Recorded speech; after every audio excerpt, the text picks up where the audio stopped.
In the 1860 edition of Leaves of Grass, Whitman included two of his most controversial series of poems. One, Children of Adam, first published in French, Enfants d'Adam, Children of Adam, which explores a phrenological concept of man woman love.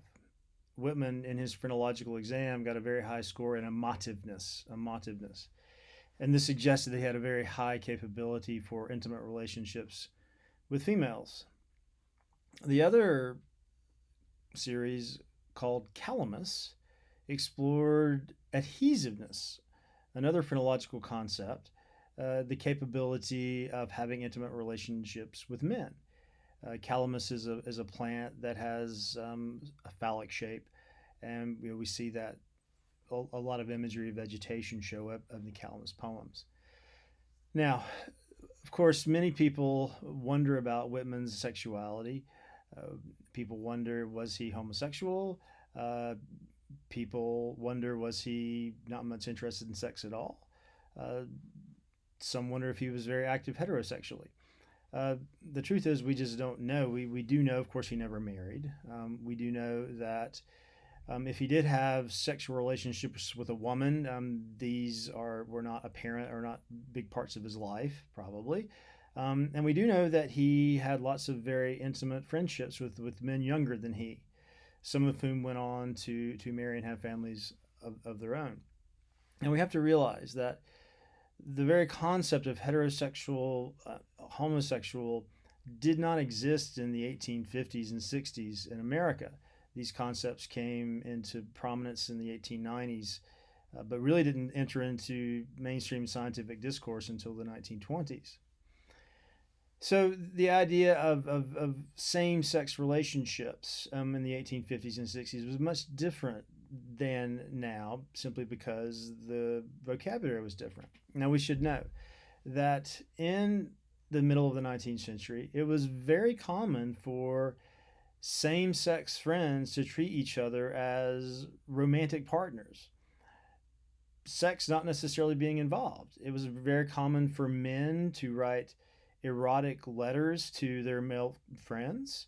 It was very common for men to sleep in the same bed with their male friends.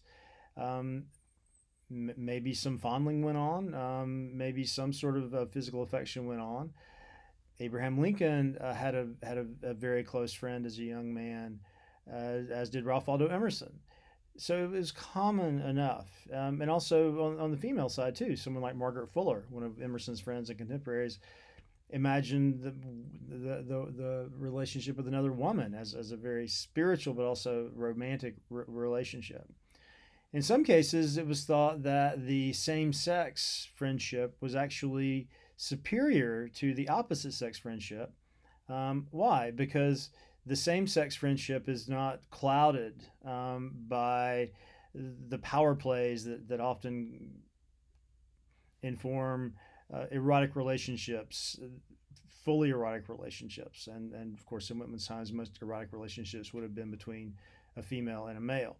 This goes all the way back to Socrates, the idea that the relationship between a man and a man is ultimately more philosophical and stable and enlightening than a relationship between a man and a woman.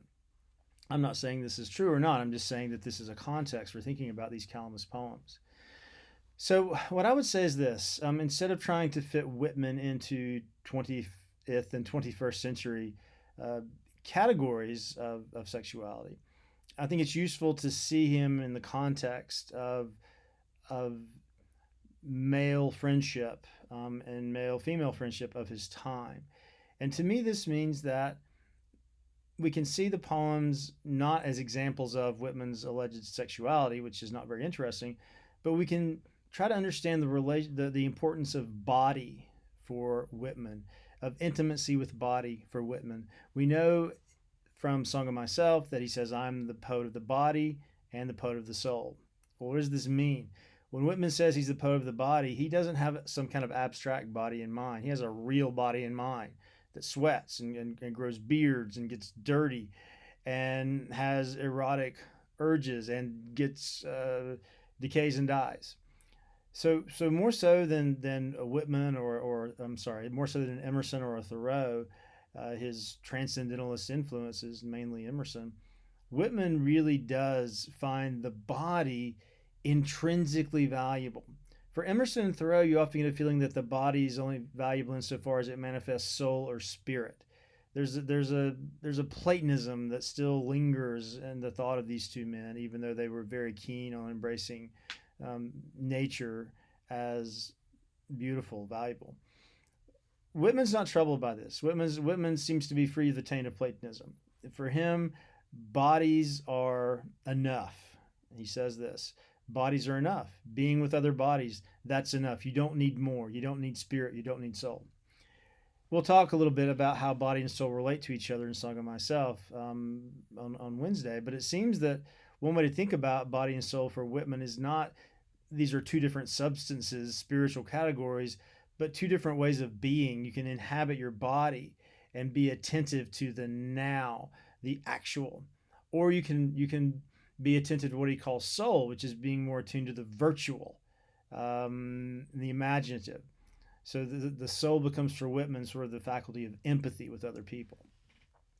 So what do we see? What we see in the Children of Adam and the Calvinist poems is ultimately this: that in a world of doubt, confusion, exploitation, war, abuse, all the terrible things going on in Whitman's time, and indeed in any time in history, what ultimately gives solace? Well, for Whitman, it's not reading the scriptures. For Whitman, it's not meditating on nature as a symbol of spirit. For Whitman, it's intimate feeling for another body in the terrible doubt of all appearances, and in the base of metaphysics, both of those poems from Calamus, he makes that very clear that the only thing we have that is real, the only thing we have that saves us from endlessly doubting ourselves, is the ability to desire and appreciate the body of a friend, male or female. So for Whitman, the body is a if anything a philosophical category. Yes, it's a real, palpable, tactile. But for Whitman, that's what we have. That's our certainty. That's our surety. If you have an intimate desire for a body, and you can empathize with that body either emotionally or indeed physically, that is the basis for all truth, beauty, and goodness. So it's very much a bottom up way of thinking about the world as opposed to a top down. Plato, of course, says there are eternal forms of beauty, truth, and goodness, and temporal forms manifest those eternal forms. So that's a top down. Whereas for Whitman, you start with the body. Um, you start with the aroma of armpits, and from that you can build whatever philosophy you see fit to build. So that's one thing we need to get from those poems. The other thing I think is the value of desire. We saw this a little bit in Out of the Cradle Endlessly Rocking, but in the Calamus poems, the Children of Adam poems, there's a sense that painful desire, even though it is painful, is ultimately the origin of poetry.